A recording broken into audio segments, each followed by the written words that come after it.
बीडमध्ये आजच्या सारखी स्थिती कधीच नव्हती। काही जणांनी सत्तेचा दुरुपयोग केला। शरद पवारांचा नाव न घेता धनंजय मुंडे यांच्यावर निशाणा। नितेश राणेंच्या भूमिकेला नाशिकच्या खाटीक समाजाचा विरोध। हलाल पद्धतीनेच मटण विक्री करण्याचा निर्णय। झटका नाही तर हलाल पद्धतीनेच होणार मटणाची विक्री। नाशिकमधील रिक्षा चालकाची गुंडगिरी। सर्वसामान्यांवर सर्रास दादागिरी।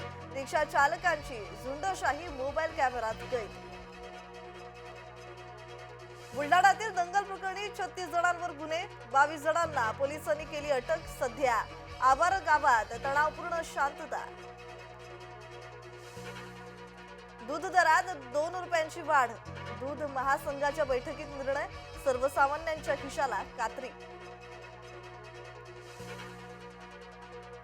कोकाटेंना शिक्षा झाली असती तर जनतेचा पैसा वाया गेला असता। निकालावेळी नाशिक सत्र न्यायालयाचं महत्त्वपूर्ण निरीक्षण।